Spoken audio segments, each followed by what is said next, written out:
हैं या फंगस से होने वाले रोग कौन से हैं, सारे के सारे हमारे कंप्लीट हो गए थे। आज जो हम टॉपिक करेंगे वो है हमारा नर्वस सिस्टम। देखो आज का टॉपिक क्या है, नर्वस सिस्टम।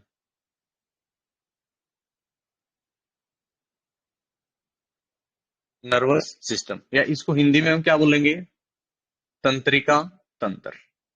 अब मैं एक चीज आपको बताता हूँ, लास्ट टाइम मैंने आपको एक टॉपिक करवाया था एंडोक्राइन सिस्टम। जो एंडोक्राइन सिस्टम है और नर्वस सिस्टम है दोनों एक साथ मिलकर काम करते हैं, आपस में रिलेट होते हैं। हमारा जो शरीर है, हमारे शरीर का कंट्रोल और कोऑर्डिनेशन किसके द्वारा किया जाता है, नर्वस सिस्टम के द्वारा और एंडोक्राइन सिस्टम के द्वारा।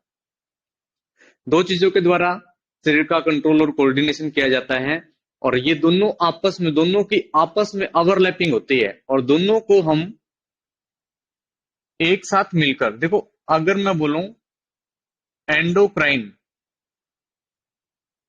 और नर्वस, इन दोनों को आपस में मिला दिया जाए तो इनको हम बोलते हैं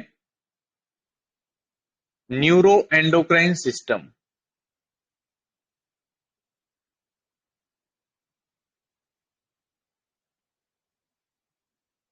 दोनों को एक साथ क्या बोलते हैं, न्यूरो एंडोक्राइन सिस्टम बोलते हैं।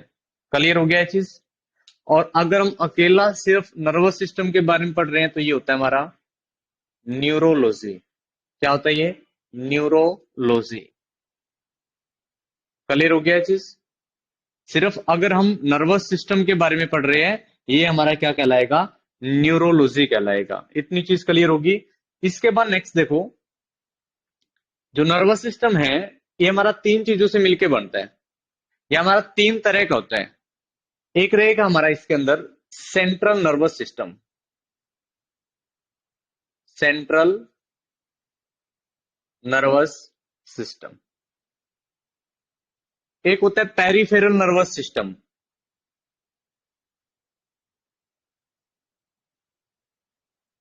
Peripheral nervous system. और एक रहेगा हमारा ऑटोनोमस,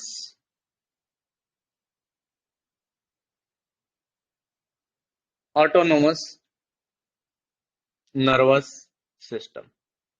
ठीक है। तो तीन तरह का हमारा सिस्टम्स होता है, central nervous system, peripheral nervous system और ऑटोनोमस नर्वस सिस्टम। अगर हिंदी में बात करूं तो ध्यान रखना, देखो इसको हम बोलते हैं केंद्रीय तंत्रिका तंत्र। क्या बोलते हैं, केंद्रीय तंत्रिका तंत्र। इसको हम बोलते हैं परिधारीय, परिधारीय तंत्रिका तंत्र। और इसको बोलते हैं स्वचालित,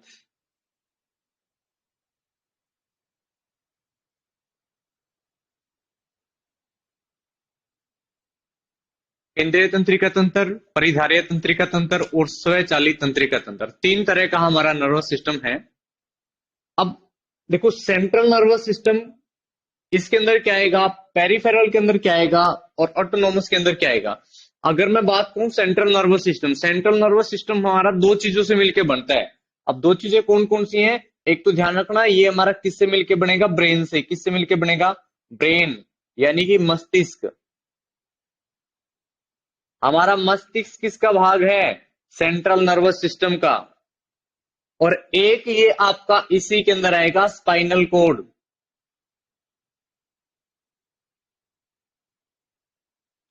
इसी को हम बोलते हैं मेरुरज्जु। जो हमारी स्पाइनल कोड है ये किसका पार्ट है, सेंट्रल नर्वस सिस्टम का। सेंट्रल नर्वस सिस्टम के अंदर एक तो ब्रेन आएगा, एक स्पाइनल कोड आएगा। यहां तक क्लियर हो गया। अब पेरिफेरल नर्वस सिस्टम, देखो पेरिफेरल नर्वस सिस्टम का मतलब है हमारे ब्रेन से हर एक ऑर्गन कनेक्ट है, और कनेक्ट किसके द्वारा है, किसी न किसी नर्व के द्वारा।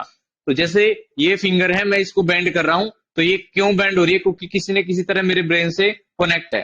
अभी किसी न किसी तरह मेरे ब्रेन से कनेक्ट है, तो किसके द्वारा कनेक्ट है, यहां से यहां तक इंपल्स को कौन लेके जा रहा है, कोई ना कोई नर्व लेके जा रहा है। तो पेरिफेरल नर्वस सिस्टम के अंदर हम नर्व के बारे में पढ़ेंगे। हमारी कितनी तरह की नर्व, कितनी तरह की तंत्रिकाएं हैं। तो पैरी का मतलब शरीर के चारों, शरीर के चारों जितने भी ऑर्गन हैं वो सारे के सारे किससे कनेक्ट है, ब्रेन से। और किसके द्वारा कनेक्ट है, किसी न किसी नर्व से। तो मैं ये बोलूंगा कि परिधारीय तंत्रिका तंत्र के अंदर यहां पर हमारा क्या आएगा, क्रेनियल नर्व और एक आएगा स्पाइनल नर्व। स्पाइनल नर्व, इसको इस क्रेनियल को बोलेंगे कपाल तंत्रिकाएं भाई, क्या बोलेंगे, कपाल तंत्रिकाएं। और स्पाइनल को बोलेंगे मेरु तंत्रिकाएं।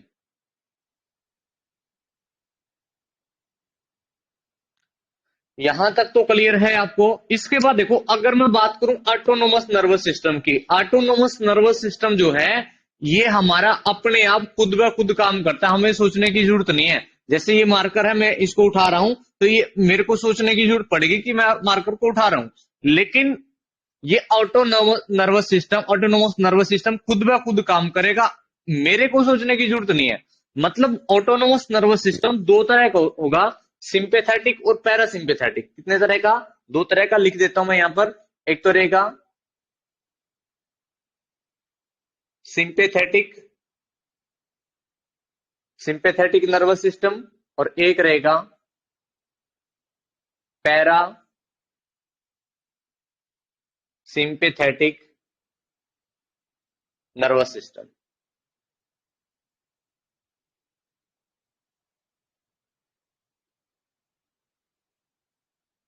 बोलो क्लियर हो गया भाई। सिंपेथेटिक नर्वस सिस्टम और पैरासिम्पेथेटिक नर्वस सिस्टम, दो तरह का नर्वस सिस्टम है हमारा, कौन सा, ऑटोनोमस नर्वस सिस्टम। तो ये मैंने इसको क्लासिफाई किया। अब हमने जो पढ़ना है ना, इसमें पढ़ेंगे तो सबके बारे में, इसके बारे में पढ़ना है, इसके बारे में पढ़ना है, लेकिन सबसे पहले मैं आपको करवाऊंगा इस चीज के बारे में, क्या, हमारा ब्रेन।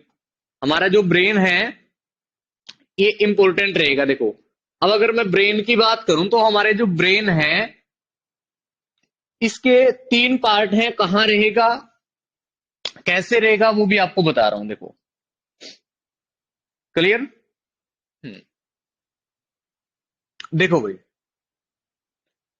अगर मैं हमारे मस्तिष्क की बात करूं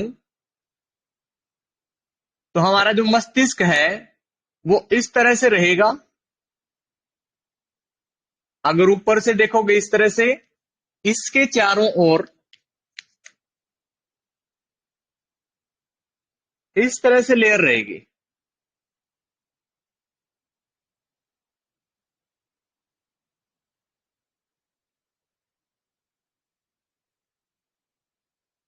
तीन लेयर होती है हमारे ब्रेन के चारों ओर, ठीक है। और इसके अंदर एक लिक्विड भी रहेगा। ये ब्रेन है और ब्रेन के चारों ओर क्या रहेगा, एक लिक्विड रहेगा। क्लियर यहां तक। ये इस तरह से होगा, अगर इसी साइड से हम देख रहे हैं तो आपको जो दिखाई देगा ना, ये इस तरह से दिखाई देगा भाई, ठीक है। इसके कुछ इस तरह से पार्ट्स होंगे। क्लियर हो गया। अब इसके चारों ओर क्या होता है, लिक्विड होता है। अब देखो, एग्जाम में अगर पूछे हमारा जो ब्रेन है, हमारा जो मस्तिष्क है, इसका भार कितना होता है, तो सबसे पहले तो बात करते हैं इसके वेट की। जो मस्तिष्क है यानी कि ब्रेन है, ब्रेन का वेट होता है 1250 से 1350 ग्राम। कितना होगा, 1250 से 1350 ग्राम इसका क्या होगा, वेट होगा। अब ब्रेन की तीन लेयर हैं। कितनी लेयर है, तीन। कितनी लेयर है, तीन लेयर है। अगर पहली लेयर की बात करूं, सबसे ऊपर वाली, इस लेयर को हम बोलते हैं ड्यूरामेटा। क्या बोलते हैं, ड्यूरामेटा।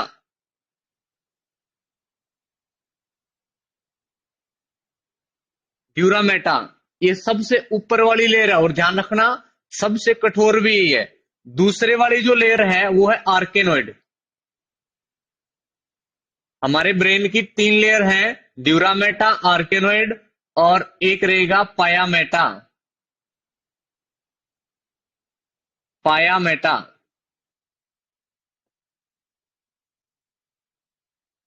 तो तीन लेयर हैं, ड्यूरामेटा, आर्केनोइड और पायामेटा। अगर पूछे सबसे कठोर लेयर कौन सी होगी, ड्यूरामेटा। सबसे नरम कौन सी होगी, पायामेटा। ये सॉफ्टेस्ट है, ये सबसे सॉफ्ट है, और ये वाली क्या है, हार्ड है। हार्ड कौन सी है, सॉफ्ट कौन सी है, पता चल गया। अब ब्रेन के चारों किसी भी ब्रेन के चारों ओर देखो एक लिक्विड रहता है, और किसी भी चोट से बचाने के लिए वो लिक्विड काम करता है, यानी किसी भी एबनॉर्मलिटी से हमें ये लिक्विड बचाएगा, बाहरी चोट से बचाता है, बाहरी आघातों से बचाता है। इस लिक्विड का नाम है cerebro spinal fluid. Cerebrospinal fluid, ये इस लिक्विड का नाम है जो ब्रेन के चारों ओर होता है। और इसके बाद यही हमारी नीचे क्या है, ये हमारी स्पाइनल है, ये हमारी मेरुरज्जु हो जाएगी फिर स्टार्ट। ठीक है, इसके अंदर भी यही रहेगा। इसको हिंदी में क्या बोलते हैं, सेरेब्रम पर मस्तिष्क मेरुद्रव, पर मस्तिष्क मेरु द्रव किसको बोलते हैं, सेरेब्रोस्पाइनल फ्लूइड को। अब इसकी जो मात्रा रहेगी ना शरीर के अंदर, वो रहेगी 80 से 150 ml। 80 से 150 ml होता है नॉर्मली। अगर इससे ज्यादा हो जाता है, अगर ये लिक्विड इससे ज्यादा हो जाता है, तो हमारे सिर का साइज क्या है, बड़ा हो जाएगा, जिस रोग को हम क्या बोलेंगे, हाइड्रोसिफेलस। क्या बोलते हैं, हाइड्रोसिफेलस।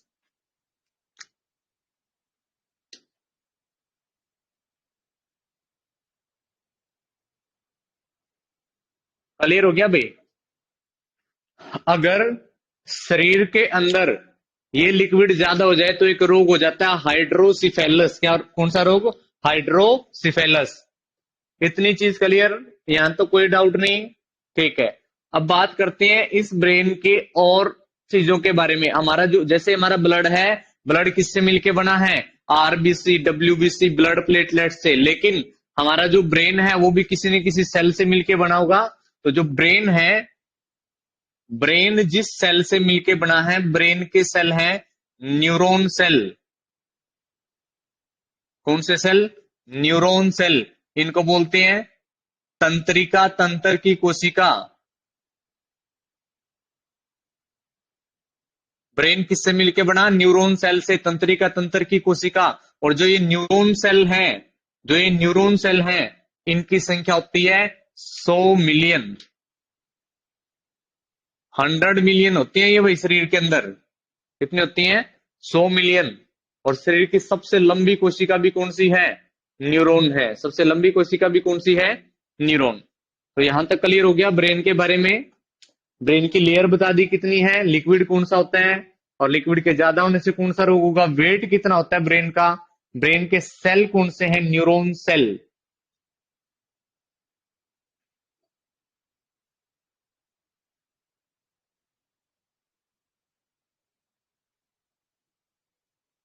अब ध्यान से देखना भाई इस चीज को।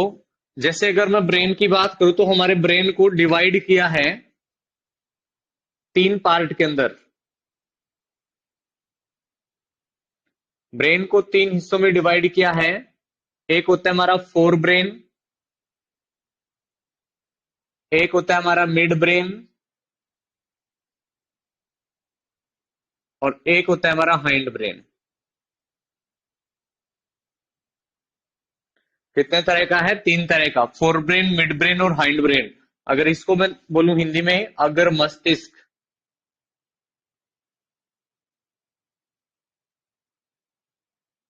इसको बोलते हैं हम मध्य मस्तिष्क,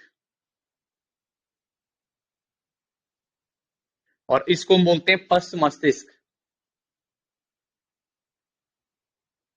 अगर मस्तिष्क, मध्य मस्तिष्क और पश्च मस्तिष्क, 3 पार्ट हैं किसके, ब्रेन के। अब देखो जो फोर ब्रेन है, अगर मस्तिष्क है, अगर मैं ऊपर से एक कपाल को हटा दूं ना, आपको जो चीज दिखाई देगी वो क्या होगा, अगर मस्तिष्क। यहां पर ये तीनों पार्ट हैं, अगर ऊपर से ये चीज हटाएं तो ऊपर वाला हिस्सा दिखाई देगा, अगर मस्तिष्क। और अगर मस्तिष्क के 2 लोब होते हैं, देखो इस तरह से, अगर ये तो साइड से देख रहे हो आप, इस तरह से नजर आ रहा है, लेकिन ऊपर से देखोगे तो आपको इस तरह से 2 हिस्से नजर आएंगे भाई, इस तरह से, यानी कि यहां से अगर देखोगे तो एक हिस्सा ये, एक हिस्सा ये जो ऊपर दिखाई दे रहा है ना आपको, ये हमारा क्या है, फोर ब्रेन है। और फोर ब्रेन का भी एक पार्ट है, देखो फोर ब्रेन में हमारे 2 पार्ट रहेंगे वैसे तो। एक तो रहेगा हमारा सेरेब्रम। क्या रहेगा, सेरेब्रम, इसको बोलते हैं पर मस्तिष्क। एक रहेगा डाइनेसेफ्लोन।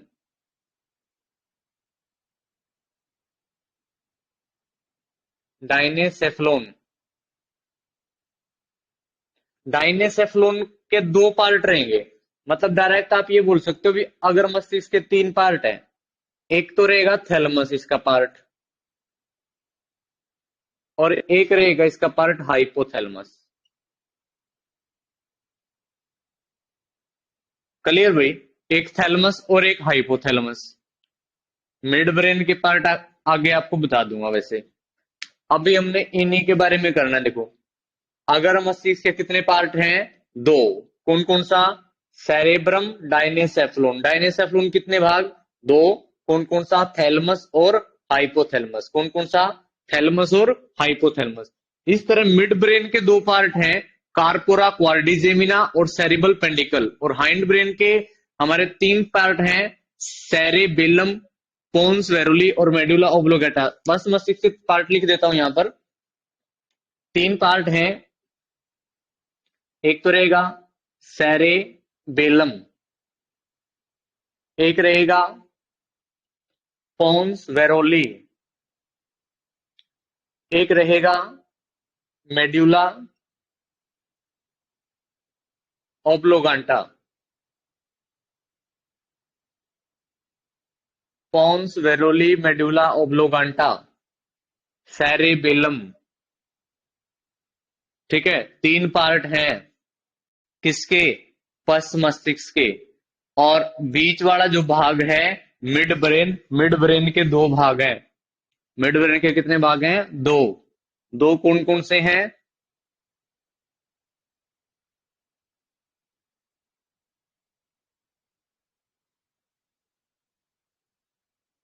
कार्पोरा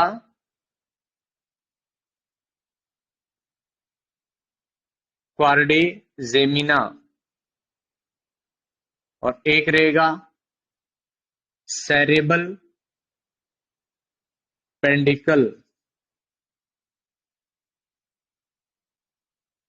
तो दो पार्ट हैं किसके? मिड ब्रेन के। दो ही पार्ट किसके हैं? फोर ब्रेन के। और तीन पार्ट किसके हैं? पस मस्तिष्क के। अब हर एक पार्ट के बारे में करना। देखो, अगर मैं बात करूं अगर मस्तिष्क का पहला भाग कौन सा है?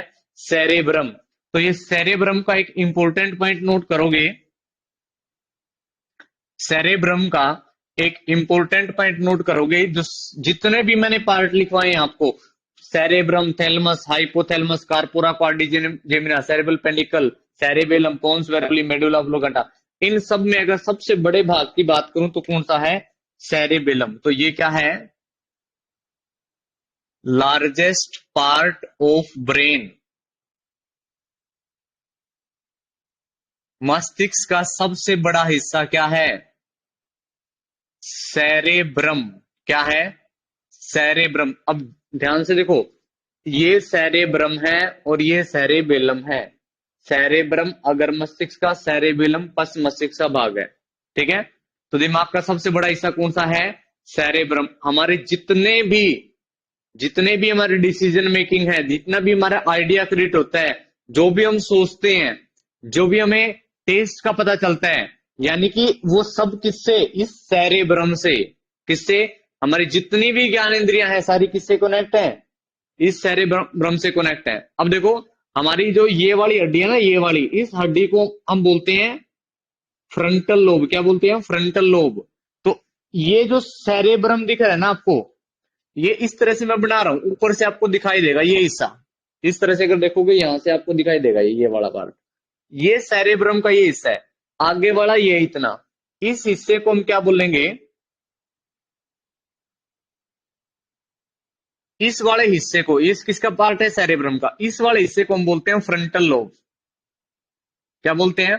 Frontal lobe. अब ये फ्रंटल लोब क्या काम करेगा? देखो, मतलब फ्रंटल लोब का मतलब ये सेरेब्रम क्या काम करेगा? इसी का तो पार्ट हो गया ये। तो ये क्या काम करेगा? पहला काम है इसका क्रिएटिंग आइडिया। क्रिएटिंग आइडिया मतलब हमारे मन में जो विचार आते हैं वो किससे आते हैं? फ्रंटल लोब से या सेरेब्रम से। इसके बाद डिसीजन मेकिंग आइडिया कहां से आते हैं? फ्रंटल लोब से। निर्णय लेने की क्षमता कहां से आती है? फ्रंटल लोब से। दूसरा, यही फ्रंटल लोब हमारा ब्रोका सेंटर है। ब्रोका सेंटर का मतलब वाणी का केंद्र। मैं बोल रहा हूं ना, तो पहले मैं सोच रहा हूं क्या बोलना है, तो सोचेंगे कहां से, यहीं से। ठीक है। Creating idea, decision making, Broca centre, वाणी का केंद्र कौन है? Frontal lobe.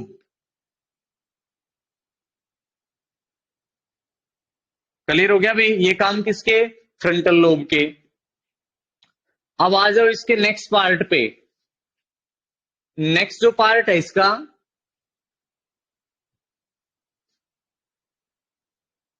नेक्स्ट पार्ट है ये ऊपर वाला। इस ऊपर वाले पार्ट को हम बोलते हैं पैराइटल लोब। पैराइटल लोब क्यों बोलते हैं? क्योंकि ऊपर वाली जो हड्डी है हमारी कपाल की, इस हड्डी का नाम है पैराइटल बोन। और पैराइटल बोन के नीचे दिमाग का जो हिस्सा, उसको क्या बोलते हैं? Parietal lobe. और पैराइटल लोब क्या काम करेगा देखो। एक तो ये हमारा टेस्ट एरिया है। क्या है? Taste area. मैं बोल सकता हूं स्वाद का केंद्र। टेस्ट का जो हमें पता चलता है वो यहीं से। इसके बाद देखो, एक तो टेस्ट एरिया हो गया हमारा। दूसरा, यही जो पैराइटल लोब है, इसी से हमारी नाक कनेक्ट होती है। मतलब मैं ये बोल सकता हूं सुगंध, स्मेल। स्मेल के बारे में जो पता चलता है, मैं गंध ज्ञान में बोल सकता हूं। गंध ज्ञान का मतलब हो गया स्मेल किसी भी चीज की। कौन बताएगा? पैराइटल लोब बताएगा। Taste area, smell. और देखो, यही जो पैराइटल लोब है, इसी से हमें किसकी अनुभूति होती है? पेन की। हमारी जो मांसपेशियां हैं वो यहीं से कनेक्ट है। पेन, दर्द, दर्द की अनुभूति कौन करवाता है? ये पैराइटल लोब करवाता है भाई। टेस्ट एरिया, स्मेल और दर्द की अनुभूति किससे? पैराइटल लोब से। नीचे वाला जो ये है, ये है हमारा टेम्पोरल लोब। और जो टेम्पोरल लोब है ये बिल्कुल यहां पर है। ठीक है। इसकी बात करूं मैं यहां पर। और यहां पर हमारे कान हैं। और कान डायरेक्ट कहां है? इससे कनेक्ट है। तो मैं ये बोल सकता हूं हमारा ऑडिटरी सेंटर। क्या? ऑडिटरी सेंटर, सुनने का केंद्र,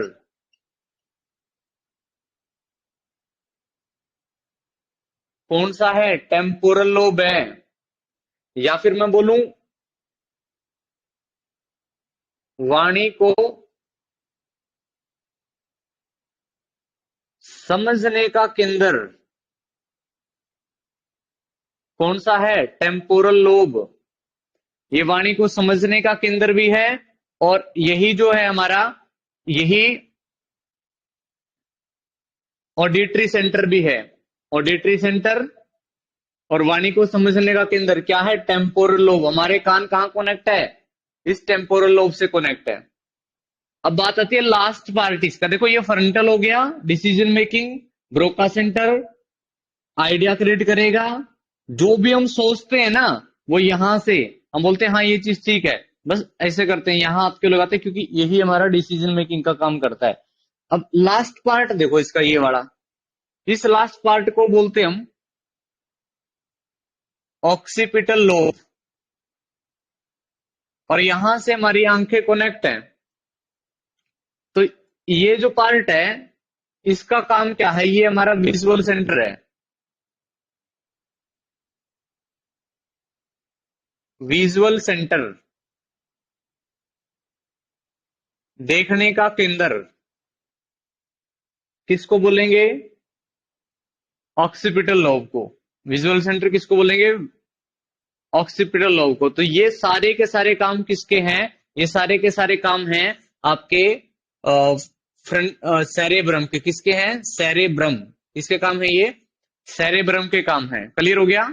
ये सारे काम किसके? सेरेब्रम के। तो सेरेब्रम लगभग हमारी सभी ज्ञानेंद्रियों को क्या करता है? कंट्रोल करता है।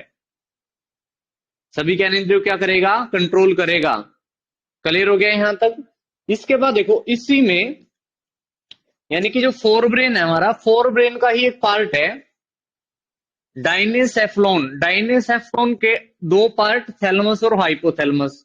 तो सबसे पहले आपको करवा रहा हूं हाइपोथैलेमस के बारे में। किसके बारे में, हाइपोथैलेमस के बारे में। देखो अब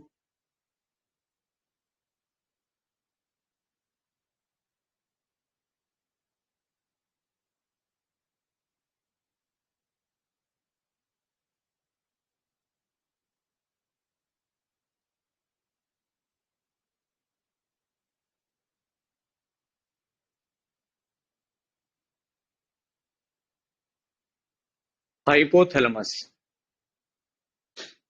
देखो हाइपोथैलेमस का जो मेन काम है, वैसे मैं अगर बोलूं कि हमारा पूरा जो एंडोक्राइन सिस्टम है, एंडोक्राइन सिस्टम को कौन कंट्रोल करता है, पिट्यूटरी ग्लैंड। मतलब पिट्यूटरी ग्लैंड को क्या बोलते हैं, मास्टर ग्लैंड। जो पिट्यूटरी ग्लैंड है इसको कौन कंट्रोल करेगा, हाइपोथैलेमस। ये पूरे एंडोक्राइन सिस्टम को कंट्रोल करती है भाई, इसी कारण इसको मास्टर ग्लैंड बोलते हैं। लेकिन इसको भी कौन कंट्रोल करेगा, हाइपोथैलेमस। ये हाइपोथैलेमस पिट्यूटरी ग्लैंड को कंट्रोल करता है। दूसरा, हमारी सभी फीलिंग, सभी भावनाओं को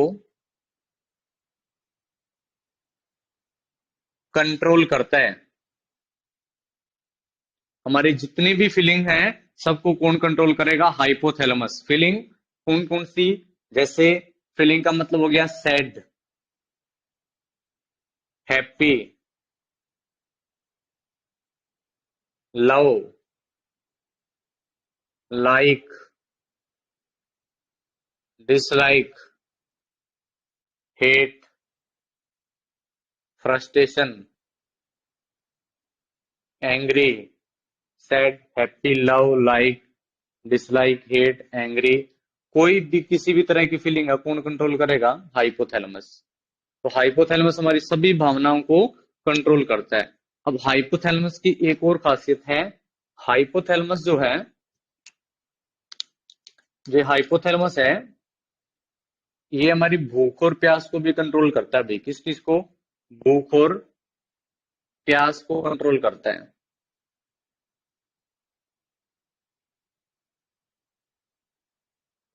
हमें कब भूख लगेगी कब प्यास लगेगी कौन बताएगा, हाइपोथैलेमस।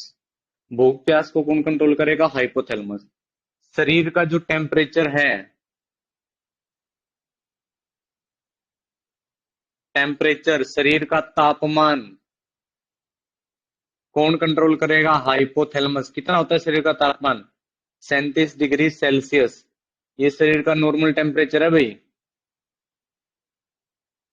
शरीर का नॉर्मल टेम्परेचर।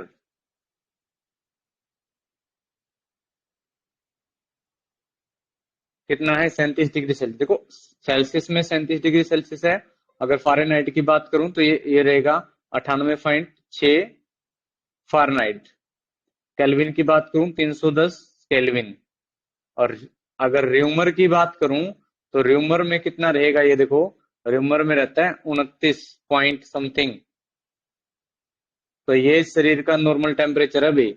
सेल्सियस में सबको पता है, फ़ारेनहाइट में नहीं पता होगा, केल्विन में नहीं पता होगा, र्यूमर में। मैक्सिमम ये और ये तो सबको मालूम होता है 3, लेकिन र्यूमर वाला भी याद रखना, कितना रहेगा, 29 र्यूमर। कितना रहेगा, 29 र्यूमर। क्लियर हो गया ये चीज बॉडी टेम्परेचर के बारे में। अगर ऑप्शन में ये चीजें दे दे फटाक से लगा दोगे, लेकिन अगर ऑप्शन में ये 29 डिग्री मिल गया ना, 29 र्यूमर मिल गया, बिल्कुल पहचान नहीं पाओगे। तो बॉडी का टेम्परेचर कितना होगा, 29 या 37 डिग्री सेल्सियस।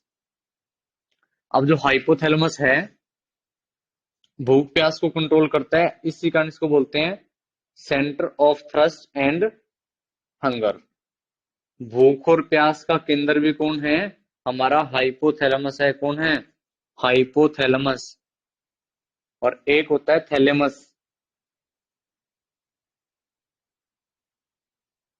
एक क्या होता है, थैलमस। एक क्या होता है, थैलमस। दिखाई दे रहा होगा ये। तो थैलमस क्या काम करता है देखो, अगर आपने ये देखना है भी कोई भी चीज ठंडी है या कोई भी चीज गर्म है, किसी भी चीज का ठंडा या गर्म होना किससे पता चलेगा? थैलमस से। थैलमस क्या बताएगा? कोई चीज ठंडी है या कोई चीज गर्म है, कौन बताएगा? थैलमस। बोलो यहां तक क्लियर हो गया भाई? ठीक है।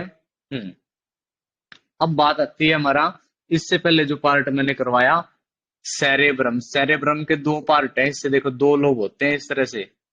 एक इस साइड वाला लोब होगा, ये मान के चलो ये हमारे ब्रेन का राइट पार्ट हो गया, और ये हमारे ब्रेन का लेफ्ट पार्ट हो गया। ब्रेन का, या मैं किसका बोल सकता हूँ इसको? सेरेब्रम का। किसके पार्ट है ये?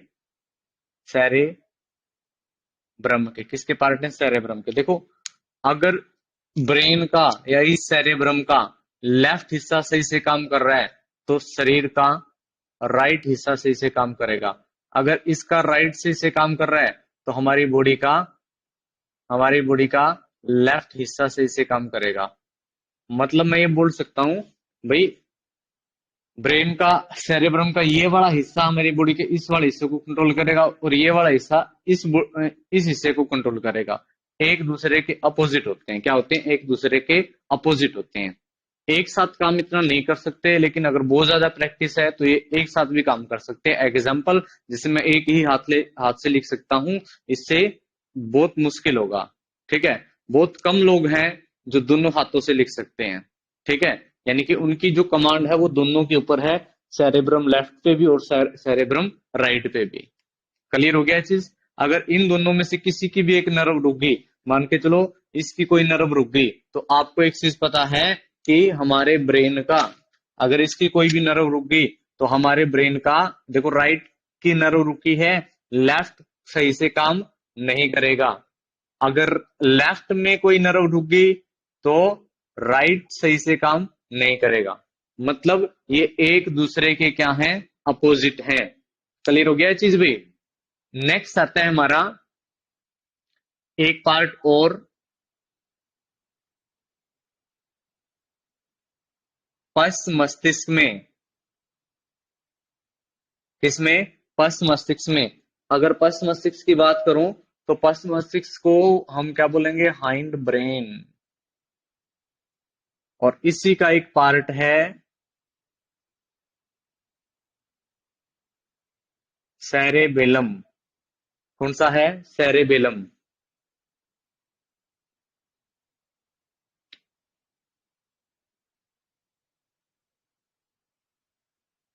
कौन सा पार्ट है? सेरेबेलम। अब देखो, जो सेरेबेलम है, ये हमारा सेकंड लार्जेस्ट पार्ट है।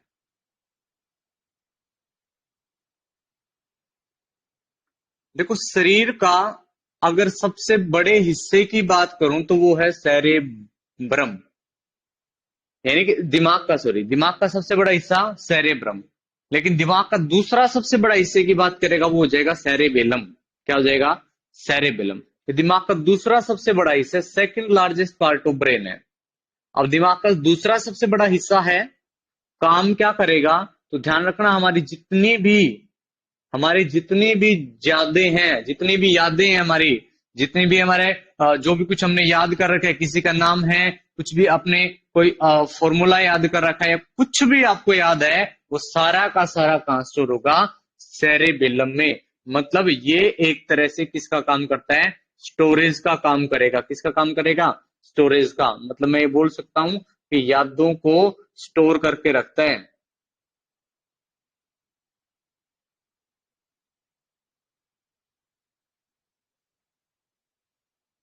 और क्या काम करेगा? और balancing and posture of body. शरीर का बैलेंस और शरीर का पोस्चर कौन बनाता है? सेरेब्रम। इसी से शरीर का बैलेंस और पोस्चर बनता है भाई। ये चीज आपने याद रखनी है, बैलेंसिंग यानी कि शरीर का संतुलन और समन्वय।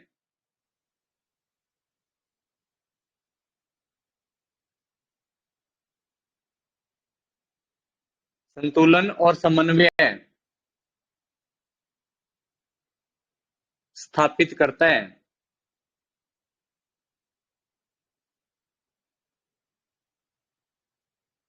शरीर का संतुलन और समन्वय कौन स्थापित करेगा? सेरेबेलम।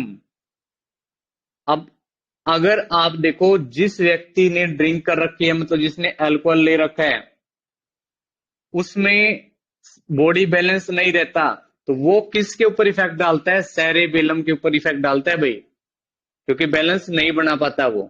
और इसी को हम बोलते हैं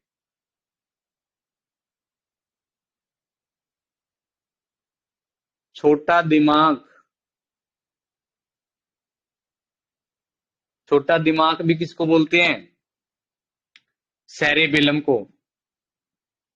सेरेबेलम ही हमारा क्या है? छोटा दिमाग है, और यही शरीर का बैलेंस बनाता है, और यही हमारी यादों को स्टोर करता है। यादें मतलब जो भी हम सीखते हैं, जो भी हम सीखते हैं, सीखते मतलब मान के चलो, स्टार्टिंग में आपने क्या किया? ये चीज सीखी, साइकिलिंग, साइकिल चलाना सीखा, क्या आज तक भूल पाए? नहीं भूल पाए। कहाँ स्टोर हो गया? सेरेबेलम के अंदर। कहाँ स्टोर हुआ? सेरेबेलम में। साइकिल चलाना एक बार सीखा, कहाँ स्टोर हुआ? यहां पर। नहीं भूल पाओगे। आपने क्या किया? रीडिंग, आपने पढ़ना सीख लिया, आज तक नहीं भूल पाए। राइटिंग, आज तक नहीं भूल पाए जो भी सीख रहे हो आप। या आपने टाइपिंग सीख ली, टाइप करना सीख लिया, कुछ भी टाइप कर रहे हो, कभी नहीं भूल पाओगे। आपने सिंगिंग सीख ली, कभी नहीं भूल पाओगे। आप मतलब जो भी चीज सीखते हो ना, चाहे कुछ भी सीख रहे हो आप, आपने कोडिंग सीख ली, कहाँ स्टोर हो जाएगी? यहां पर नहीं भूल पाओगे। लेकिन ये चीजें माइंड में रहेंगी तो, लेकिन ज्यादा कब तक रहेंगी? जब तक आपकी प्रैक्टिस है। जितनी ज्यादा प्रैक्टिस होगी, जितनी ज्यादा प्रैक्टिस होगी, उतना माइंड में सेट रहेंगी। अगर प्रैक्टिस छूट गई तो आपका ये माइंड में सेट नहीं रहेंगे। मतलब जैसे मैं बोल रहा हूं कि आपने क्या सीख लिया? साइकिलिंग सीख ली। साइकिलिंग सीख रहे हो, तो साइकिल आज चलाया, आज से 10 साल बाद चलाओगे, मान आज आप डेली चला रहे हो, तो आपका जो परफॉर्मेंस है वो बेस्ट रहेगा। लेकिन 10 साल बाद चलाओगे तो वो इतने अच्छे तरीके से नहीं चला पाओगे। सेम चीज यहाँ पर देखो, टाइपिंग। टाइपिंग अगर आप आज 2 महीने से लगातार टाइपिंग कर रहे हो, तो आपकी स्पीड हाई हो जाएगी। लेकिन उसी को 1 साल बाद करोगे तो स्पीड क्या मिलेगी? स्लो मिलेगी। पूरा का पूरा डिपेंड किसके ऊपर है? प्रैक्टिस के ऊपर डिपेंड है। जैसे अगर मैं बोलूं कि मैंने बोल दिया भी, आपने रीडिंग सीख लिया, लिखना सीख लिया, तब भी नहीं भूल पाओगे कभी भी। अब ए लिखना सीख लिया, क्या भूल पाए? हो आज तक नहीं भूल पाए। ए जो लिख रहे हैं नहीं भूल पाए, लेकिन उसको लिखने में भी स्टार्टिंग में फर्स्ट क्लास में लगभग आपको 7 डेज लगे होंगे। ठीक है, पहले हमने इस तरह से लाइन लगानी सीखी, फिर इस तरह से, फिर इनको मर्ज करना सीखा, तब जाके ये बना था। और ये भी चीज आपको लगभग 1 हफ्ते के अंदर आई होगी। तो हर चीज किसके ऊपर डिपेंड है? प्रैक्टिस के ऊपर डिपेंड है। क्लियर हो गया भाई? अच्छा, इसके बाद देखो, एक हमारा पार्ट आता है इसी में, मेड्यूला ओब्लोगांटा, और एक पोन्स वेरुली, और मिड ब्रेन के पार्ट आते हैं हमारे कारपुरा क्वार्डिजेमिना। कारपुरा क्वार्डिजेमिना। अगर मैं बोलूं मनुष्य के अंदर, हमारे अंदर जो विकसित जो भाग है वो हमारा अगर मस्तिष्क है। अगर मस्तिष्क हमारे अंदर सबसे विकसित भाग है, लेकिन मिड ब्रेन छोटा सा पार्ट होता है। अगर पशुओं की बात करूं, पशुओं में मिड ब्रेन क्या मिलेगा? बड़ा, और ये अगर मस्तिष्क क्या मिलेगा? छोटा मिलेगा।